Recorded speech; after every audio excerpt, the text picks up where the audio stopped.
Hey, it's Scott, ROCKFILE, back with another podcast review for your ears. Let's talk about the new 4K edition of the 1988 film Pumpkinhead. The short version is this movie was much better than I remembered it. The story behind this, for me personally, this was the first film I saw in a movie theater by myself. I had taken a new job at a rock station in Augusta, Georgia. I didn't know anybody there yet. I was working the overnight shift from midnight to 6. I would wake up, noon, 2, 3 o'clock and have nothing to do until my shift later on that evening. And not having many friends yet, well, I said, why not? I'll go to a matinee by myself. Why not? So I went to see Pumpkinhead. And maybe because I went to see it by myself, which I've done many times since, I don't know, the movie just didn't work for me as much. But I know now that seeing horror movies with other people is part of the endearment of the whole event. This was a $3.5 million budgeted movie that went on to gross about $4.4 million. It had some issues because, they were supposed to release in October of '88 due to the De Laurentiis Entertainment Group imploding and going bankrupt. It wasn't released until January of 1989, which must have been when I saw it in Augusta, Georgia. Lance Henriksen stars in this. He's got some fake teeth in that don't look fake. I thought this was before he had his teeth fixed, but no, it turns out, watching one of the making ofs, that he actually wanted those teeth to look more a little country bumpkin, I guess. The movie's not bad. It was the directorial debut of Stan Winston. If the name sounds familiar to you, you've seen his work. Terminator, Aliens, The Thing, pretty much Jurassic Park. Any movie that had a monster in it, pretty much Stan Winston did it. I think he won 4 Academy Awards in his career. Died a few years ago, but his work lives on. Like every famous monster you can think of, he pretty much invented, created, and brought to life. So they showed him the Pumpkinhead script, and he thought, this is not just, I don't just want to do the special effects, I want to direct this movie, and he did. And you know what? As it goes, for a directorial debut, it's not bad at all. It's well-paced, it's an interesting story, plays out a lot more importantly than when I saw it, because, I was young when I saw this movie. I was just out of college and working my first rock radio job, and I just wasn't as seasoned as I am with movies. It's relatively short. It's about 88 minutes, and it looks fantastic on the Shout Factory 4K. Like I said, Stan Winston not only wrote and directed it, did all the special effects. You don't have a whole lot of stars in it, but Mayim Bialik, she is a child actress in this. I saw it in the credits. I didn't even notice her in the movie. I had to go back and look.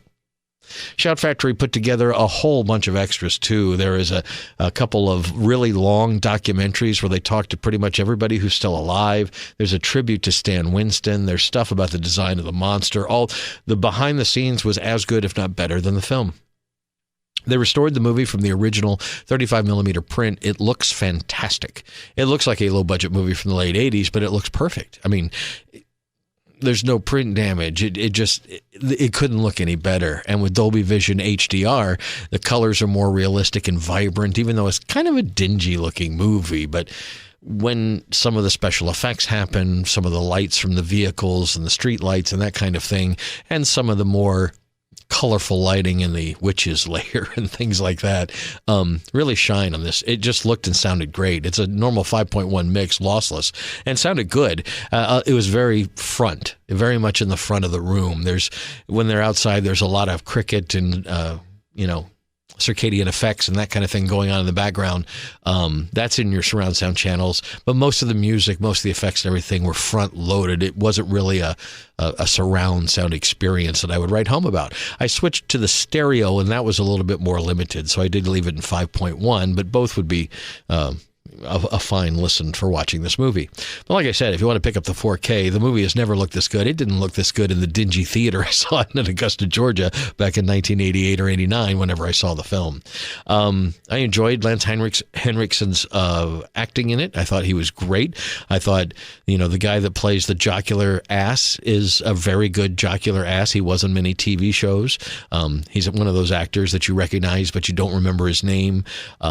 They do talk to some of the actresses that were in the film. One, it was her first movie. She's got some interesting things to talk about. Like I said, the extras were just about as good as the movie.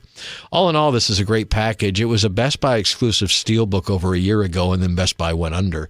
Now you can get it at Walmart, and it'll be on Amazon coming soon. So the rights have been released to it. It's not an exclusive anymore, but I found mine at my local Walmart here in Kenai, Alaska. Who knows how it made it all the way up here.